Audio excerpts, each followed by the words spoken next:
Samhain is often called a celebration of the dead, a time to ward off evil and charge our crystals in the moonlight. For some, it may even be a time to dance naked in the woods and summon demons, or even a time for Michael Myers to get revenge for the 347th time. I am Castle, and I come from a clan of ancient and incredible storytellers that have kept stories for over 1,000 years, and you are coming along with me on my journey to upkeep that tradition and wonderful heritage.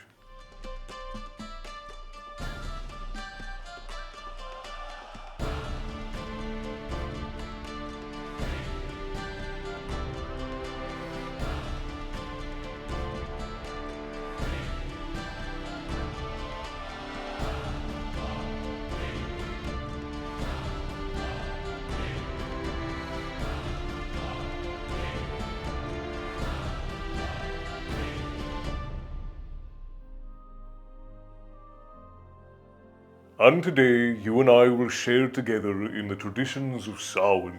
First and foremost, for us, it is not a holiday, it is a festival. A festival that marks the end of harvest and the beginning of winter. And festival preparations for us begin around October 25th, and the actual festival feast is October 31st, and the festival stretches from October 31st all the way to November 2nd. Now, it's important to note that in the Celtic calendar there are only two seasons. There is the warm season and the cold season, and it is split up by how the harvests go. You have the planting season, you have first harvest, mid-harvest, and final harvest, which are marked by the harvest festivals. And then you have the cold season, which is marked by Yuletide, and then it comes back around to spring. So we have three planting seasons: the non-planting, the planting, and the harvest season, and then there is the cold and the warm. And the ancient Celtic calendar was on lunar cycles, so Samhain could have taken place any time between October 18th and November the 19th. So what our clan has done for the last couple hundred years is we recognise and allow Samhain celebrations between the 18th and the 19th, 18th of October and 19th of November. And that is the recognised Samhain, but we keep the celebration on the same day as Halloween, All Hallows Eve, for sake of simplicity. And the feast usually begins on October the 31st because of Samhain's connection to the afterlife, which I go over in the Origins video, which is its own video, which I will link here above. Definitely worth a watch once you've finished your notes here for how you can celebrate Samhain in the traditional manner with your family. And that is important because Samhain is a celebration of family and heritage. A time to give thanks for a prosperous year and check in with your family to see how everyone is doing. Sharing not just your victories, but your needs. We use the feast to tell stories of ancestors who are past, but we also use the Samhain festival to begin preparations for Yuletide. And that is tied to the tradition of lighting torches, which we'll get back to a little bit later. Samhain at its core has always been a harvest festival. A celebration of the final harvest of the year before the ground became too cold to plant in. But modern depictions of Samhain have it being the largest of the 4 fire festivals in the Wheel of the Year. And the Wheel of the Year is how modern pagans measure out the different aspects of the solstices and the equinoxes using the lunar and solar calendars to measure important events throughout the year. And within the clan, as I said, it is the start of preparations for Yuletide. And within our family, the two festivals are deeply connected. The tradition of torch lighting linking Samhain to Yule. And as I said, don't worry, we will come back to that. But first, how does one prepare for Yuletide? Well, I go over all of this in my book, Norse Gaelic Festivals, and it is a small book, it's a handbook on getting started in the traditions that my clan and I celebrate, how we celebrate them. There are some common traditions in here, but for the most part, I go over how my family celebrates. So if you'd like to celebrate how we do, and you'd like to get a little deeper insight to how my clan keeps our own culture and tradition, this handbook is a great place to start, and it's an ebook as well, as you can get this nicely designed book as well if you like to have something physical in your hand. But there are recipes, common stories, origins, and a little bit of folklore, as well as the traditions that you can put together with your family. But the biggest part of the Samhain celebration is the bonfire. It is, after all, a fire festival. The feast, the games, and the festival itself are all centered around the tradition of lighting the bonfire, as the bonfire is significant of the lesser amount of sun we get during winter time. And being a replacement for the sun, the The bonfire is symbolic of the light and warmth that is needed from the community in order for the family to stay safe during the cold nights that were brought on through Yuletide.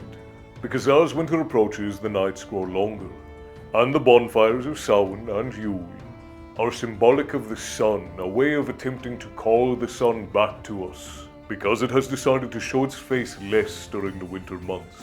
Now, for some, this is a spiritual tradition, and it is based on a very old and actual belief.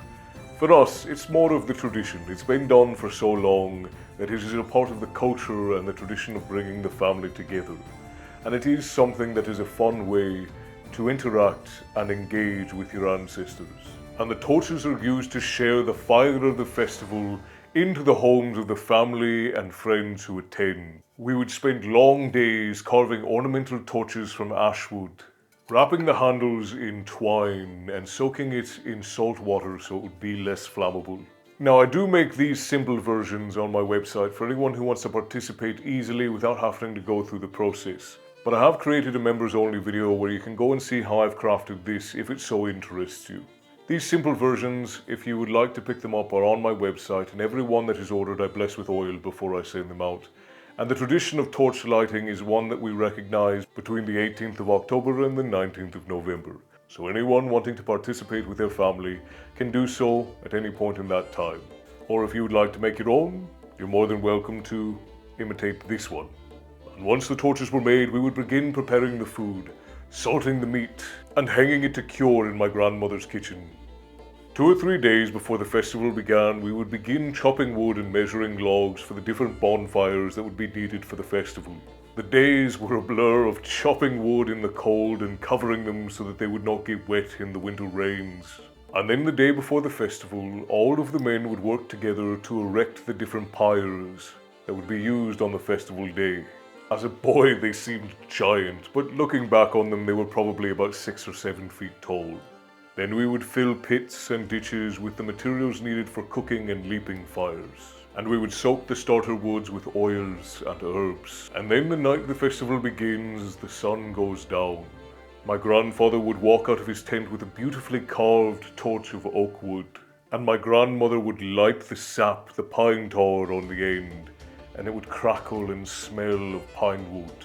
He would then walk to the main pyre and light the starter wood in the middle. And then my uncles would come with their torches, light them from the main pyre, go and light the leaping and cooking fires all around the festival area. The smell of thyme and rosemary and sage would fill the air, almost chokingly so. And it would soon be followed by the smoky smell of meats and sizzling veggies, all roasting over open flames. This is the first night of the festival, and the men would tell stories around the fires. Popular tales of battles between gods and heroes, the wars and dramas of our ancestors, and the women would sing the songs of our ancestors. Usually these are individual songs of clan families, detailing the sagas of that family going back as far as hundreds of years. Picture 100 women singing shanty-style hymns in the firelight. Then the men of each family taking turns performing their favourite tales. We do this so that those of our kin who have died can join us for a celebration, seeing their kin together, hearing the songs and stories of their children's lives, and the victories and struggles of their grandchildren and great-great-grandchildren. During the feast, we talk about who has had excess that year, who has had excess that they are willing to give to those who had poor years, and those who are in need, expressing that need, but it's done anonymously in a book that my grandfather has. And then there are ribbons that are tied around the end of the torches, and when we use these, we write them on the back in pen or in marker, or if you want to get fancy and carve them, you can. Or if you're going to use one of these, you would tie a ribbon with your intentions written on them. And an intention is something like a wish. So if you wish for prosperity in the next year, you would write prosperity on the ribbon that you will burn with your torch. And then in the book of needs, those who have needs, and this is usually something like clothes or food, something of the like, those who have needs write it in the Yuletide book, and this is how our family does Christmas presents or Yuletide gifts. Those who are in need They write it in the Yuletide book, and those who are able to give do so. And this is how the community supports itself and supports one another. And even if it is something along the lines of you have a family member who is going to school or going to college, they can write what it is that would make their life easier going into university, going into school, going into a trade. And if a family member is able to give, then they will give something to make that transition easier, make that feat easier. And this is how we have handled Yuletide and Christmas gifts for nearly 100 years now. And the act of gift giving is usually anonymous. Though there are still family members who will give each other gifts, the standard is that we only give gifts that are needed, not things that are superfluous or extravagant. And every gift is given without expectation, as a rule.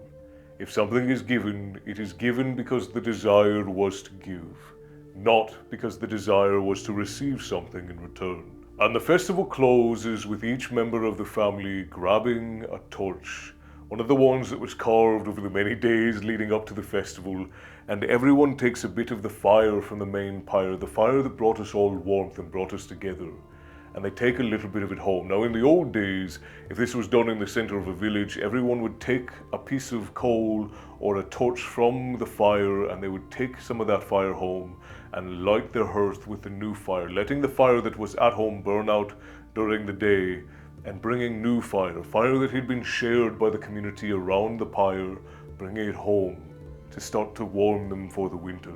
However, in the event that everyone lives far away, what we do is we will scorch the ends of the torch.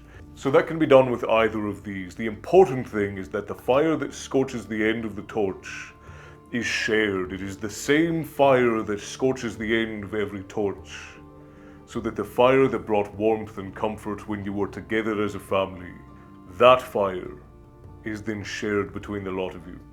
Now, it doesn't always have to be that way, but if you can, that's the fun way to do it, and it shares that warmth with your family.